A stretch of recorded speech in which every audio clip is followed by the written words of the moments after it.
All right. All right, so it's always good to start anything we start with a prayer. So I would request everyone to sit straight or stand straight if you're standing, but don't be moving around too much for a few moments, just a few seconds, if you will. Let's say a small prayer. It's always good. Close your eyes, think of something happy, and to whoever, whichever higher force you believe in, God, the Supreme Being, any of your favorite gods, just mentally say, Lord God, thank you for all your blessings.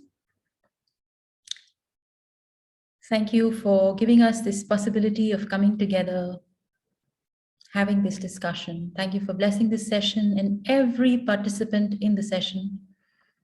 Thank you for blessing us with a deeper understanding of the topic, karma. We also invoke for the blessings of all the spiritual teachers.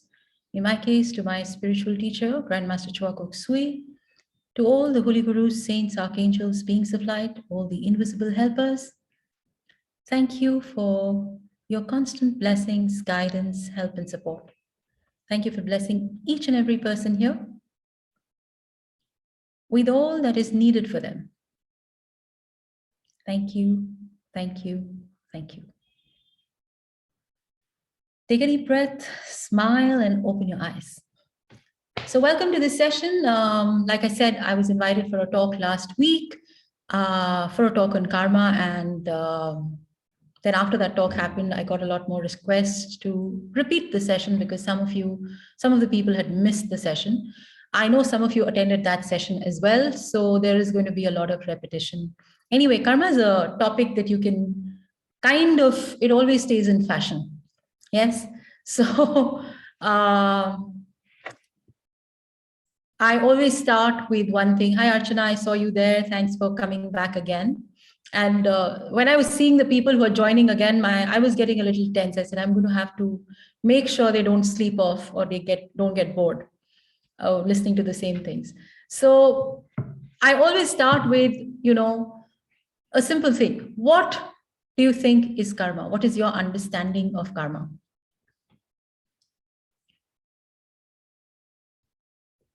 We all have our definition. It could be a cliched definition. It could be a new definition. What is karma to you? Conscious deeds. Conscious deeds. Thank you.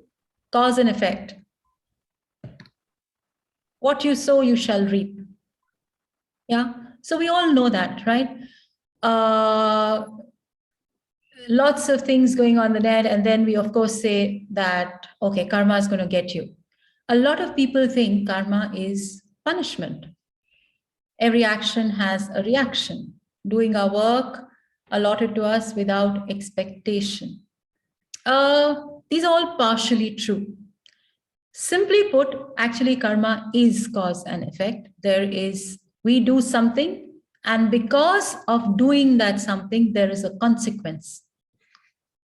There is always a consequence of doing. And, there is that saying that we are free to make our choices, but we are not free from the consequences of those choices. Yes, when we make a choice to do something, if you're given, let's say you're given 10 options to study. I was talking to a bunch of students some time back. You choose the stream you decide to study. What will be the consequence of choosing that stream? You will have to learn what is taught in that course. Your life will decide on that. If you come to a road which has, like they say, if there is a fork in the road, you have to choose, you're free to choose which road you will take. But then depending on the road you choose to take, you will reach or not reach a certain place. So karma is simply put the consequences or the effects of the choices that we make. And karma is not done to us. We decide our karma. Effectively, that is the lesson that I think every spiritual book, it doesn't matter where you are from, tries to teach us. And it is what we try to run from. but we can't run from karma. So I have this habit of telling a lot of stories. And I think the last session I did, I was saying that I began to really question and think, where did I start first hearing about karma? And I shared a story of my childhood, which has affected me in all these years. But I was thinking of another story that came to my mind. And I hope you all like stories also, by the way. It's this story about this little kid. Again, this is a story I'd read when my son was in, I think, grade 2 or 3. And this kid is told by this guru. The guru tells the children in the class that your homework is tomorrow, you have to steal something from your house and bring it. But the condition is that nobody should come to know and nobody should see you. So all the kids are really excited. You know how kids are. When they get really excited, kuch galat karne ko, officially permission mil raha hai, kuch galat karo. So everybody next day comes to school and everybody has got something except one little fellow. And so, like children are, sometimes they can be really mean. They're all making fun of him, saying, "Oh, look, he didn't get anything. Look, he couldn't even do this," and all that. So when the guru walks into the class, when the teacher walks into the class, he says, "What's happening?" And everybody is like, sir, that guy didn't do the homework. Everybody else has done the homework. He didn't. So the teacher called this little fellow to him and said, "What is it? Why didn't you do the work?" So he said, "Sir, you had said nobody should come to know. किसी को पता नहीं चलना चाहिए. मुझे तो पता था that I'm stealing. So I could not complete it." And again, this story just brings us back that no matter how much you want to fool others, even if we want to fool ourselves at times and we manage to fool ourselves, there is always someone who knows. And that someone, you call it conscience, you call it the lords of karma, you call it the Akashic records if you want to. But somewhere, every little action, every little word spoken, every little thought is registered. And we had said that karma begins with our thoughts. So जब हम लोग कुछ सोचते हैं, उसका एक energetic effect होता है. We are from a school of, I know there might be some people who are not pranic healers, but most of us today know about energy. And whether we believe in it or not, everything is energy. The chair I'm sitting on is energy. The air we are breathing is energy. The food we eat is energy. The emotions we feel is energy. The thoughts we think are energy. सब कुछ energy है. So जैसे ही we think of something, it creates a thought. In fact, we do this experiment sometime in the class. If I asked you all to think of an apple, you'll all think of an apple, and maybe there'll be different apples. Somebody will see the red apple, somebody will see a golden apple, a green apple, maybe on the tree, somebody will see an apple. Maybe someone will think of the Apple iPhone. But the moment I say think of something, it'll create an image in your mind. Yes or no? And also the opposite is correct. If I say don't think of something while doing this exercise, 100% sure you'll be thinking of that. Almost 100% sure. If I say, for example, there's a story of the purple elephant. No, I'll say, okay, fine. When you sit down to have dinner, make sure you don't think of the purple elephant. And the moment when you think, okay, what was the instruction? I don't have to think of the purple elephant, try it. The purple elephant will come in your mind. That's how energy is. That's how thoughts are. Okay, so whatever we think of creates an energy. And that energy has an effect on our system. There is a chemical reaction between the energies. That's why we talk about vibes. You go to a certain place and you say, यहाँ के vibes अच्छे हैं. You go to a certain place and you say, यहाँ के vibes अच्छे नहीं हैं. Whatever. So what do you think is creating those vibes? Where is thought forms? Then, of course, the way things are done in a certain place, the way things are spoken, words have energy, etc., etc., etc. Now, karma is simply what energy we send out, that energy comes back. You cannot send out a certain energy and get a different energy coming back. That's just not possible. Law of the universe, you plant an apple tree, what is the fruit we are going to get? Apples. No matter what you do, if you plant an apple tree, the fruit will be the apple. We cannot harvest bananas, pumpkins, or anything, how much ever we wish, we will get the fruit of what we've sown. We all know that. That is the law of karma. And because it's a universal law, it doesn't care whether we believe in it or not. It just is. Last time we'd spoken about the law of gravity. The law of gravity doesn't care whether you believe in it or not. If I drop this coaster, it will fall down simply because there is a law of gravity. I can't say, no, you have to stay here. I can't make it stay here. I mean, of course I can, but then I need to counteract the law of gravity. Without me doing something to counteract that law of gravity, this will fall. But I can use that knowledge to do various things. Let's take the law of gravity. Another example that I'd come across was, if you know there's a law of gravity, then we are able to make aeroplanes. We counteract the law of gravity and we are able to fly using the knowledge of how certain things work. Similarly, if we know how karma works, we can use it to our advantage.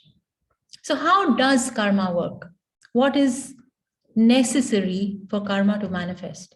What do you think makes karma manifest?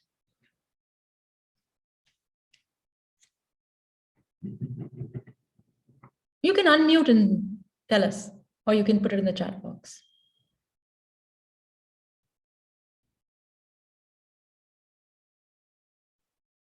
Every second we are creating karma, right? Every second we are reaping and harvesting karma. So how does it work? Who does all the maths and permutations and combinations in the universe to make it come to us? Our thoughts? What else? So karma is there in our thoughts, it's there in our words, it's there in our deeds. Thoughts is the seed. Our words and deeds are the fruits that make it happen, right? So how does it manifest? Nobody's coming out with it, so I'm just going to say, what Master says is, for karma to manifest, two things are necessary: the cause and the condition. Both of them have to be right. You have to be at the right place in the right moment for something to happen. The example he shared was, you take a seed. The seed will not germinate on its own. It has to have fertile conditions. I'll come to that question, Chitra. It has to have fertile conditions. So if I put a viable seed in fertile soil, only then it will germinate. If I put a viable seed on the pavement, will it germinate? No. It needs fertile soil. If I put viable seed, in the desert and the conditions are not correct, that seed will die. Similarly, if I put a dead seed in absolutely fertile soil also, will it germinate? No, you have to have the matching of exactly a viable seed and the condition for it to manifest. So that is the example. For example, when somebody meets with an accident, many people are going on that road. Many people are driving in the wrong direction at times. Does everyone meet with an accident? No. And sometimes you're driving safely, yet you are at that spot in that instant and the accident happens, which means that there was a cause. So you were entitled to be in an accident. And at that very moment, there was the correct, perfect condition for that accident to happen. That's why it happened. Of course, accident is an unpleasant thing. Think of a pleasant thing also. It's true also for the pleasant thing. So if you, for example, win a lottery, you have to have the entitlement, the good luck factor. You have to have the lottery ticket. And at that moment when, the lucky card or whatever is taken out, everything has to match. That's why you get it. Now, how do we create that condition? The conditions we don't create. We create the causes. The conditions are created by the lords of karma or the laws of universe to make it happen for us. But we create the cause for sure. Nobody else creates the cause but us. So if you know that much, then you start creating the causes for what you want to happen. The conditions will follow. But the cause is very much in our hands. So, like we said, karma is simply what you give, you will get. You start giving what you want, stop giving what you don't want. It's as simple as that. So if you want good thoughts to come to you, you have to send out good thoughts. Is that someone? Okay. Yes. Just let me mute that. Okay, so we have to just consciously live our life by this rule. What are we doing? Now, that sometimes becomes difficult. We get so caught up in our problems that we forget to stop and pause and think and try and figure out what is it that I did to deserve this. How many of us have felt this? I don't deserve this. I didn't do anything to deserve it. Do you ever feel that you've never done anything to deserve something in your life, good or bad? Or more for the bad, because when good is coming, they say, okay, let it come, let it come. Have you ever felt, but I didn't do this to anyone. I didn't give anyone pain. Why am I getting pain? I didn't cheat anyone. Why am I getting cheated? I didn't break someone's trust. What I read in the books, Galaxy M31, is that you will reap in one lifetime, the karma is playing of 4 lifetimes. That's what I read. There's no way of proving it, but the books of theosophy, all the esoteric sciences, they say it's up to 4 lifetimes that we manage in one lifetime. The karma is probably there for many, many thousands of years, but literally the cycle is every 4 years. So within 4 years, you kind of keep finishing the backlog. And then, of course, by then you've started the new log. So every birth, we are born with a certain type of karma. There are terms for it. I won't go into the scientific terms, but as in Sanskrit terms and all that. So you are born with a certain karma that you bring with you. Then you create certain karma in this lifetime, and you neutralize certain amount of karma. So that's how that cycle keeps going on. Now, how to finish that backlog? Great question. Once you so let's come to the fact of what happens when you finish the backlog. When you finish the backlog, you don't have to come back to earth. A lot of people call it samadhi. Then you're given the choice. Do you want to go back to earth or you don't want to go back to earth? Till you finish the backlog, I'm sorry, we don't have a choice. You'll just have to keep coming. We just have to keep coming. So, and sometimes I used to really think when I used to go over these things, hey, it's so much fun to be on Earth. How boring it would be. How do I know what it is outside of the planet Earth? I mean, yes, we have our problems, but where am I going to meet my friends? See the beauty of flowers. How do I know what it is on the other side? All that till actually when I was meditating and I experienced what the meditators call expansion of consciousness. So lifetimes, how many lifetimes? We don't know. They say 4 years, four births is what I've read, is what you are working out in one. So in this lifetime, up to 3 lifetimes before this will come to you. Then your next lifetime, one of the lifetimes will have gone, and the next 3 and the next 3. And so it's almost a non-stop process. But you do end up finishing the backlog and neutralizing karma. And that's what people who attain samadhi or moksha, as they call it, achieve. They have no more karma to work out. So then apparently they are given the choice. Do you want to go back? Just for fun? By the way, it's not just for fun. Usually, do you want to go back to help others? Then you go back. If you don't want to go back, then they probably give you a choice. Acha, theek hai. You choose your posting. Where do you want to go? Or you don't want to go anywhere, you just stay here types. But that's the whole idea. Now, a lot of this is explained much better. Some of you I know have attended the Achieving Oneness with a Higher Soul class. Those of you haven't, you can attend it online. And it's really explained very beautifully in the soul class. Your purpose of this life is to try and achieve oneness with the higher soul. And the technique is taught in that class. It's a technique. Attending the class doesn't make you achieve it, but the technique is taught. Okay. Now, it's not just that we work out karma on spiritual path. We work out karmas on any path. You don't have to be on the spiritual path to work out karma. It's not a choice. We just have to work out karma, one way or the other. Of course, we can keep building a lot of backlog. So it's like this, you can keep flunking, and till you pass, you will not be sent to the next level. Now, I know that in Indian universities, if you flunk 3 times, the university kicks you out, or at least has a choice to kick you out. In the University of Life, don't worry. You'll never be kicked out. You want to take 2 lifetimes? You want to take 2,000 lifetimes, 20,000 lifetimes?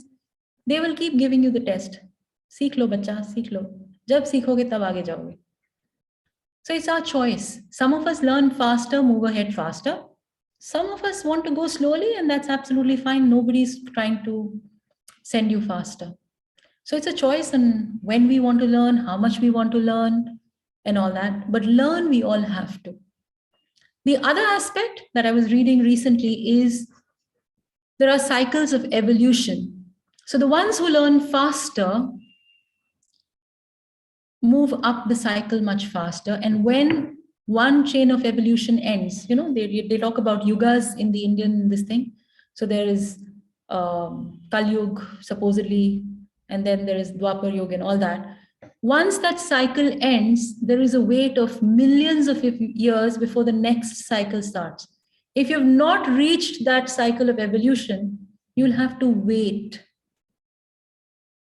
till the same point of evolution comes back again to come. So my reason of wanting to move a little faster is I want to make sure I catch the next bus and I'm not left standing and waiting for millions of years. At least the thought is not very nice that I'll have to wait too long. Okay. But anyway, so what is karma? How does it manifest? We've spoken about that. How do we use this knowledge to change our lives? It's just by practicing awareness and deciding what we want. In our school, at least, we really say, don't worry about the past. The past is done. Unless someone does manage to catch and invent a time machine and go back and undo the past, like it happens in the movies. At the moment, the past is done. What we are harvesting right now is the result of what we planted in the past. So one of my favorite quotes from my teacher, Master Chua Kok Sui, is, it is difficult to predict the future. It is easy to create it. Just simply create your future. Prediction is difficult. Creating it is easy. How? Start planting the seeds we want. You want apples? Plant apples. You want bananas? Plant bananas. You don't want something? Don't plant it. But we have to do this consciously every moment. Now, how does that consciousness and mindfulness come into place? That's a very simple thing again. And what I like about Master Choa's teachings is they are practical. They are, he's broken it down to the shortest cut possible, according to me. At least that's why I stuck in this school. I was a super skeptic coming from a medical background. When I came into energy sciences and all that, I didn't believe in all this. But trust me, if a person like me is sitting here talking about spirituality. There are a lot more people who are a lot more devotional than I am, who will find it and find the answers there. So he actually breaks it down. A lot of people, for example, what I like about pranic healing is everybody says, don't stress. Do you know that stress is bad for you? Does everyone know stress is bad? Yes, Do you still get stressed? a lot. And if I just say, listen, don't stress, does it stop you from getting stressed? No. But he actually gives you the techniques not to get stressed. And it doesn't happen overnight. So you have to understand that even the realization of how karma is, what karma is, it changes. We all know the basis, we all have that knowledge. But how to put that knowledge into practice takes time. It's like you know how to cycle, but if you want to become an expert cyclist, someone who's able to, do kind of tricks and stunts on the cycle, doesn't it take a lot of practice? So the same thing, the knowledge of karma is there for all of us. We all know it. To use that knowledge takes conscious practice. So how do you do that practice? One thing I can definitely share is be aware of everything that you have thought of, spoken of, and done during the day. And especially the things that were not so good. The moment you try to think of something that you know you did wrong, your brain will start justifying it. But the moment there is a but, be aware. When I think of my day and the moment my brain puts forward the word but, I know I need to, for me, it's a warning bell. So the moment I say, but yeah, I did that because this is the typical egoic mind trying to tell you that's the uncomfortable zone, but we have to step into the uncomfortable zone. That's how we become aware. When we become aware, we can change.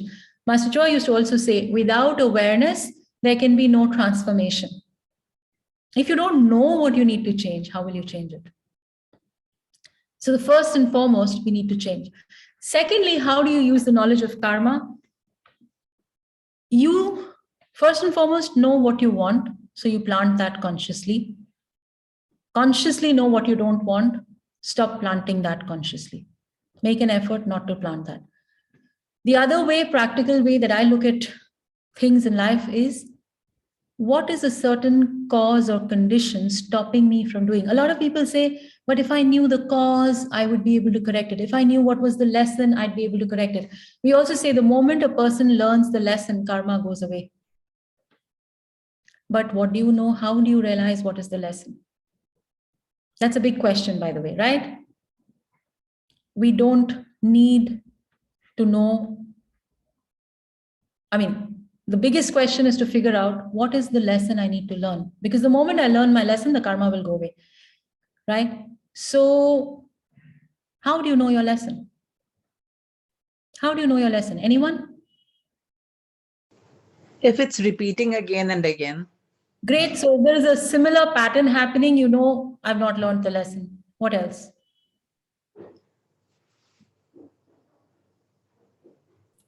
By looking to the life which we have at present. Sorry? Looking to the life of ours at present. Yeah, we look into our life. That's true. What else?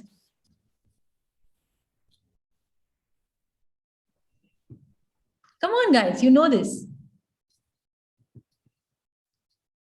Okay, how do you know that you learned a lesson? Now, there are two ways of learning a lesson. Experiencing pain, suffering, going through it yourself, and then realizing, oh, this is unpleasant, I don't think I want this. Or observing other people and learning from their pain. Which one do you think is the wiser thing to do? Learning from others. So there's this whole joke, no? There are people who learn from their mistakes, from the mistakes of others, and then there are the others. So there are two ways of learning. You learn it from personal experience, or you actually learn from what others go through. Because if you're intelligent, you'll say, oh, that person is going through pain, must have given pain. If I give pain, I'm going to have to harvest pain. I better not give pain. That's one way. The other way is to really question, okay, because of this situation, because of the things that are happening to me, what am I being stopped from doing? I'll give you an example. If I don't have money, I don't have too much freedom. So money is good, right? A lot of people say money is the evil of the root cause of evil. It's not. It's the use of money, how you use money. Money is actually good. In fact, Master Chua used to say, money in the hands of good people will do more good. So you are supposed to be rich. No, the lack of money is not the root cause of evil again. It's just that when you have money, you have power, you have freedom. So when you don't have money, if you're going through poverty karma, if I put it in terms of karma, you see, what are you being stopped from doing? You don't have freedom. So you really have to think, am I stopping other people in some way? I'll give you another example. Let's say somebody has severe arthritis. Okay? What does arthritis do to you, apart from the fact that you feel pain? What does arthritis do? Does it restrict your movement? So you really have to think, am I stopping other people's movement? Am I being too dominating? Am I being too controlling? Are you understanding what I'm talking of? Karma will manifest in different ways, but the action and the harvest will be similar. So if I stop somebody else's movement by being super controlling, super dominating, in some way or the other, my movement will be restricted. That is the karma I will harvest. So one question here. So let's say the arthritis patient has realized that, okay, I have caused someone some restriction on certain things. So the realization is there now. Is that enough to understand that karma, or is the actual? Partially. So what happens is, according to Master Choa, he says, the moment you learn the lesson and then you take responsibility of it, let's say, to put it in very simple terms, I'm sure it's not as this thing, but I'm putting it as simple as I can because this is the way I learned it. 50% of the karma goes away. Another 25 will go away when you say, okay, I did something wrong. I'm truly, truly sorry.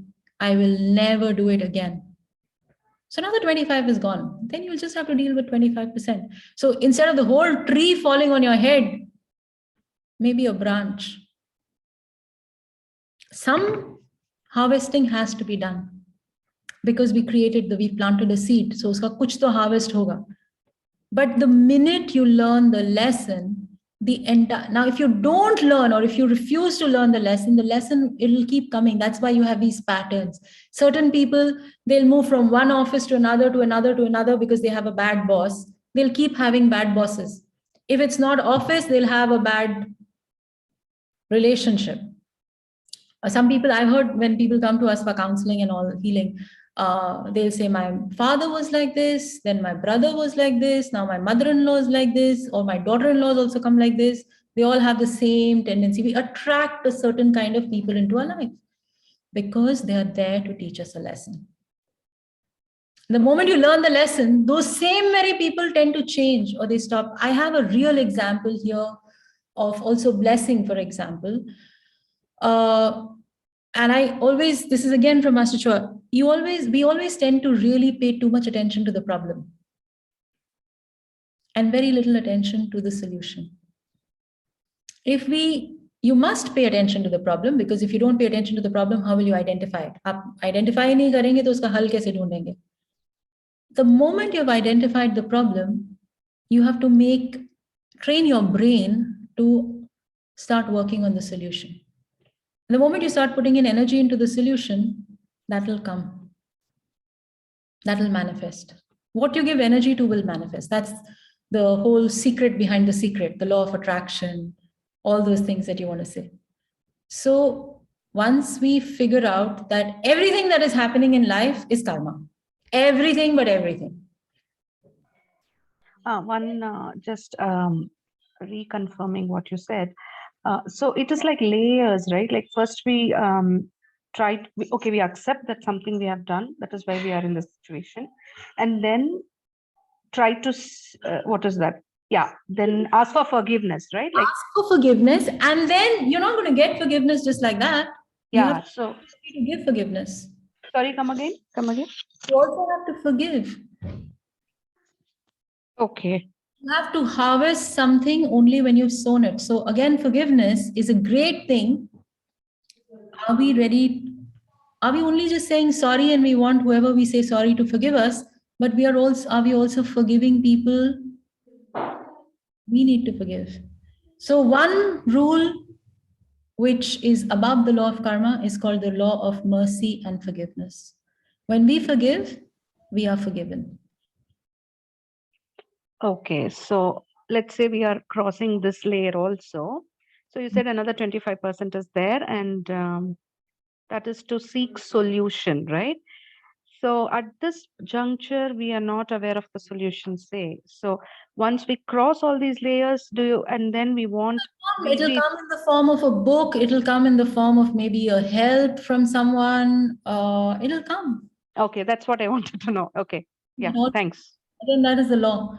So when you're ready for it, it will come. But we have to do it from our side. You make things happen. Recently, you've heard of Tony Robbins. He really talks about it. He says, don't let life happen to you. You create your life. That's exactly what all the gurus, all the teachers, all the spiritual speakers, motivational speakers talk about. Create the life you want. Plant the right seeds. Forget about what was in the past. That we are going to harvest anyway. वो तो अब फसल लग चुकी है. But अब जो आपको लगाना है, वो consciously लगाओ. It's never too late. The day we decide and understand this, we will start creating and living our life the way we want, and things will change. Because the universal laws are there. They're not our opinions, they're not our wishes. They are the laws. And the universe runs on the basis of these laws. So you decide what is it that I want in life. A lot of people say, I don't know what I want. So then figure out what you want. Now, if you don't know what you want, means what are you lacking? Clarity of thought. How do you get clarity of thought? By practicing honesty. One of the most difficult things to practice. When we are honest, we will become intelligent.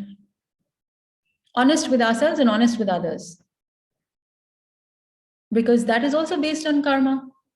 अगर आप किसी का बुद्धू बनाओगे तो आपको चीजें नहीं दिखेंगी clearly. आप किसी की आंखों पे धूल झोंक रहे हो, आपकी आंखों में धूल आएगी. So even though the thing is staring you in the face, you will not be allowed to see it because you've got the karma of non-clarity. You made a fool of someone else, you will not be able to see. Poverty karma, the trick is very simple. Give. Start giving. It's not the amount. See, if we look at a person who's earning maybe 10,000 rupees a month and a person who's maybe earning 10 lakhs a month. The person who's earning 10,000 rupees a month donates 1,000 rupees. And the person who's earning 10 lakhs a month donates 5,000 rupees. Who do you think has donated more? Technically speaking, 5,000 is more an amount, but the percentage donated is 1,000. That is much more. That is what counts. So if you want prosperity, if you want money, we have to give money. If you want time, we have to give time. If you want respect, we have to give respect. If you don't want to be stolen from, we don't have to steal. So all this is given in a step-by-step manner, broken down into really structural this thing in the classes. So if you haven't attended the classes, my suggestion would be attend because it gives you a structured approach. If you have attended the classes, go back and review because it's given very, very clearly in the workshops. Literally you can say a map, roadmap is given. with your choices. You decide where you want to get to, but how to make your roadmap, how to make that path is given. Okay, so that's about it from my side. If there are more questions, I'd be happy to take them. If someone else wants to share something, please go ahead. Anina, is there anything like collective karma? Yes, there is family karma, there is national karma. Society, for the society. Pandemic is global karma. Okay. It's here to teach us If something. something bad happens in the family, so that is the responsibility of all the members of the family. Everybody. So it is your karma to be born in that family also. You kind of like, I think I shared this last time. We choose our parents. Yeah. Parents don't choose us. So it's like this: when you go to the university, based on how you've performed in school, they'll offer you different subjects. Yeah. Similarly, when the soul is about to take birth, you're offered, okay, you want to go to Bill Clinton's house, you got a lot of prosperity karma, okay, go there. Here you will go here, but here there will be relationship issues. Here there will be poverty issues, blah, blah, blah. So we are never paying for the karma of our fathers. We are always paying for our own karma. But it is our karma that will put us in a certain condition, Situation. Okay. certain situation. But the cause has been created by us. Hmm. Now, the moment we change the cause, the condition will change. Okay. And that's why we've heard of these different stories. There's another story I remember where this guy was told he is going to die. Again, it's a very, very old story from my childhood. He was told he's going to die. So he goes around looking for people, to an astrologer, ki koi to hal hoga, koi to solution hoga. So one of the astrologers tells him कि आपको, I hope it's okay if I'm speaking in Hindi here. It's a Hindi story I read. आपको 20,000 प्राणियों को खाना खिलाना है. आप 20,000 प्राणियों को खाना खिला दोगे तो आपका ये जो भी बला है ये टल जाएगी. Now this guy was not very rich. He said, where the heck am I going to get money for feeding 20,000 प्राणी? So he said, rather than have my family go through the pain of all this, he just decided to take his packed lunch and move away and die in peace somewhere else. Now, when he was moving away, and this was supposed to be around the day he was supposed to pass on, he got tired, rested under a tree, and his lunch was kept next to him. And then when he woke up, he noticed that जो खाना है उसमें चींटियां लग गई थी. Yeah. Okay. He said, what? Now, even in my last time, I'm not even going to have the benefit of eating a good meal. Chalo koi baat nahi. And he moves on.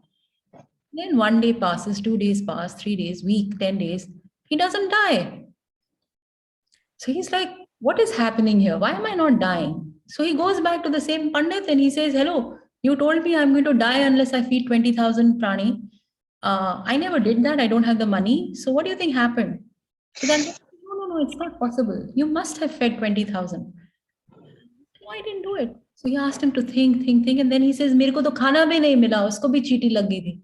So when this guy looked clairvoyantly or whatever, he said, 20,000 ants got fed by that lunch. So these are stories, but they make you think. So our perception of who we are, how we are, etc., is different. But by being aware, we can realize what we are doing. So, but the solutions are usually always there. We just have to have the clarity of mind to look for them. Shall I share my experience, my own experience? Please, Uma, go ahead. Actually, from since 25 years, I want to build a house or take a house like that. I'm struggling. So I purchased a site. It has gone, somebody has come and they have made some problems. It is in court like that. So it is keep on continuing. So last 1.5 years back, I went to some astrologer here. Then I asked him, why this is happening to me? I have 2-3 sites, but it is not in my name. So I am not able to build a house. I am not able to sell that sites also like that. Then immediately we check and said, no, last incarnation, you have cheated some land with somebody. this incarnation, you are suffering for that. Then he has given some solution and all. So I started doing that. After 1.5 years, I told you, no, I bought a house and yeah, now I am living in my own house. This is really touched me. So how karma is coming back to us, it's not in a one kind that it will comes back to us like that. It is my own experience. So whatever your problem is, don't go looking into what did I do that is causing this problem. Look into what can I do, which is going to create the exact opposite condition for me now. Now, if you have an ailment, Master used to always say from the fruit, the seed is evident. So that's why he was not I am not wanting to disrespect or say something against people who go into past life and all that. But Master Choa used to say it's not needed. Not just Master Choa, even Sri Aurobindo, if you follow Meher Baba, all these people, they were some of the modern gurus.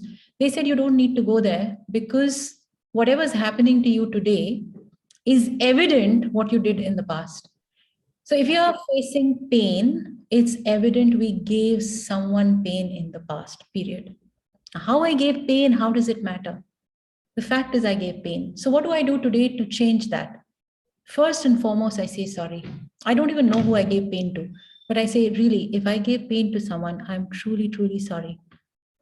Then you accept that, okay, this pain is part of me harvesting that karma. Then third thing, what will I do? I will make sure I start helping other people in pain. I make sure that I'm helping relieve pain in others. So if I'm helping relieving pain in others, what is the karma I generate for myself? My pain will be taken away. Good health. Exactly. So you heal. If you learn how to heal, then you heal. If you don't know how to heal, you donate to hospitals where they are actually helping people heal.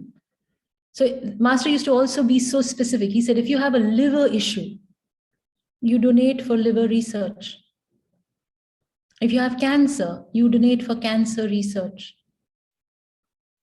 So somebody says ankylosing spondylitis, I won't know what exactly, but I believe ankylosing spondylitis again restricts movement, restricts flexibility. So you really have to see, am I restricting movement for someone else? Now, you don't know if you're doing that. Maybe you're not doing that in this lifetime. You see, can I facilitate the movement for others? Can I help people who are not able to move? Then you try to do that. So you generate the karma of being helped yourself. Move in the physical form or in any direction if they are stuck somewhere. Any direction. So if the Any karma right now is being stuck, you help others get unstuck. Unstuck in any direction of life, not physically. If the karma is not being able to see, if there is, for example, many people today in our times, I think, and in our times, there used to be maybe 1 or 2 children in the class who wore specs. Today it's the other way around. There's 1 or 2 children in the class who don't wear specs. There is an issue of vision. If you want to have good vision, you really make sure that you're not spoiling or distorting people's visions. Don't make false promises. Don't exaggerate. Yet at the same time, truth has to be said in a way that it doesn't hurt. So by being aware of what we are doing, what we are saying, and like I said, when you come to the classes, Master Choa talks about the 5 virtues. Those of you who've done the classes know what I'm talking about. But those 5 virtues give you the roadmap for your life. It's literally covering everything. He tells you do's and don'ts. And if you go deeper and deeper, I think each virtue, we could spend a month talking about it. But when you do, especially this soul workshop, they are talked, even if you don't want to do the workshop, that's fine, don't do it. Pick up the book and read. Of course, attending the workshop is great.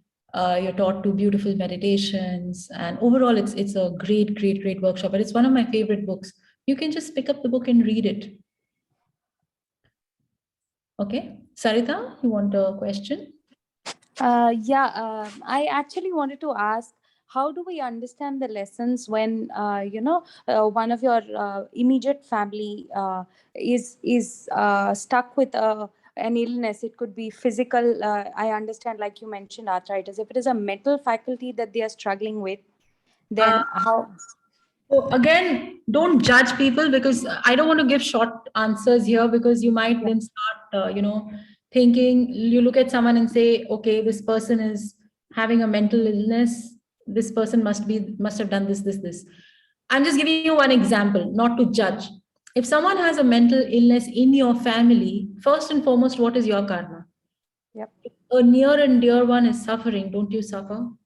Yes. Isn't it frustrating that you're not being able to help that person? So you Yes. really have to, Master talks about the karma of non-action. Sometimes we are in the position to help, but we don't help. Then you will be put in a position where you will want to help, but you will not be able to help. Okay. That's an example. I'm not saying that is you. Yes. I'm just Yes. giving you my understanding, an example. Mental faculty, according to Master Cho, as far as I know, is when we cheat or we dominate, the karma is that the mental faculty will be taken away. When we misuse the psychic powers, or when we misuse intelligence to take advantage of others, Mhm. then that intelligence will be taken away. So how is that to be interpreted if you have to become a primary caregiver, and you are going through that situation where that's taking most part of your life away also? So what is the lesson for the caregiver in that case? Actually, there was this guy who was called the sleeping monk. Does anyone remember his name? Ledbetter has spoken about it. So he used to sleep, and he used to then tell people what the lesson was or something. And in one case, I remember a story. The story was that there were these two parents, and they had a child who was mentally retarded or something, mentally challenged. And so these guys went to this sleeping monk, and he told them that in the last lifetime, that child had been a jailer, and these two guys were prisoners. Now, this jailer apparently really tortured them a lot. And they would curse him and curse him and curse him and wish all kinds of ill. Now, several lifetimes they'd been born together, whatever, but they had not been able to love each other. So the child came to them in that capacity so that they would learn to love. So sometimes the lesson is unconditional love. Where do you practice unconditional love? When it's a child. You have to take care of them. You have to do everything that you have to do for them. So the moment you learn the lesson of unconditional love, the problem can go away. Okay. That is an example. I'm not saying Understood. that I'm not in a position to be able to tell what is the lesson. We all have Yes. to find our own lessons. But these are just some of the examples.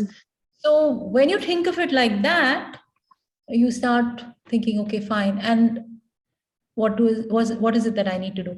I can tell you this much. I've dealt, and there was someone here who's left the session right now, but she would have verified. I've seen autism cases being completely healed. Okay. Medically speaking, not possible. Yes. ADHD, ADD, autism, ASD. I've got 3 examples completely healed. Miraculous. So anything is possible. Right. Thank you. Thank you so much. Okay. With the help of energy healing. Yeah, but not just that. The energy healing is just one part of it. The family had to be healed. The family had to do the work they had to do. Yeah. And the child got healed. So I told you, in fact, she was here. I won't name her now. She's not there. And I would have given her the opportunity to speak herself, but she's left. But that's how the whole family came into pranic healing. And they followed the instructions, and the healing and the recovery of this child was nothing short of miraculous. In fact, as I said, these are 3 cases where I've seen personally that it has happened. So I can vouch for it. Otherwise, if I'd heard about it, I would have probably not believed it, because even I have a medical background, and I said, no, that's not possible. But I've seen it happen. I have a question. Yes.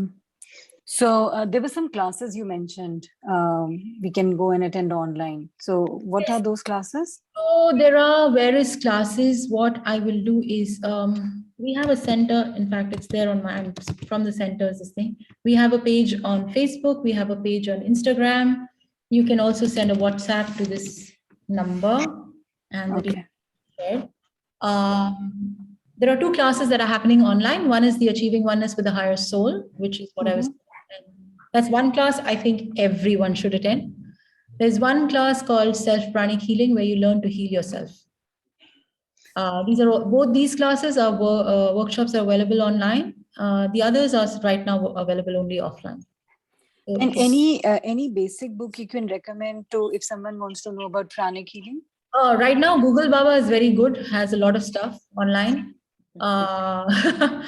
Thank you. You can, any of Master Choa Sui's books, you can find them on Amazon, you can pick them up. Start with Achieving Oneness with the Higher Soul, which I named earlier on. Then Miracles Through Pranic Healing, or the Ancient Science and Art of Pranic Healing.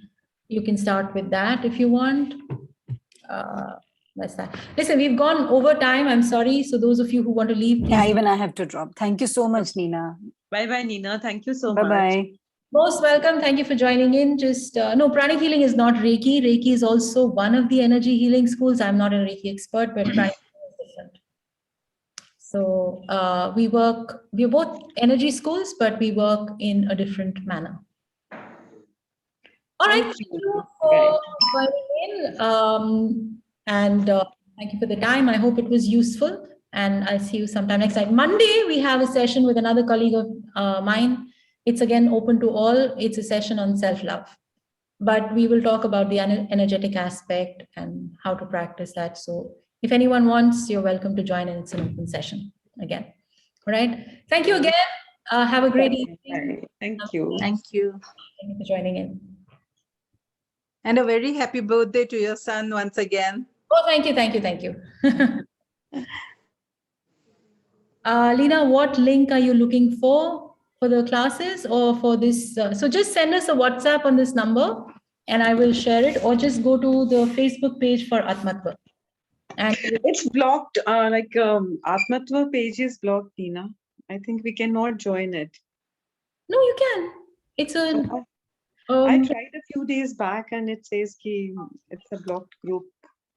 Or maybe I'm wrong. I'll try again. I will put the link here right now. I'll send it to you also on the. Yeah, Telegram. Yeah, I got it. I will put the page. It's not blocked. You can. It's definitely an open page. Even the Instagram account is open. And here it is. Thank you.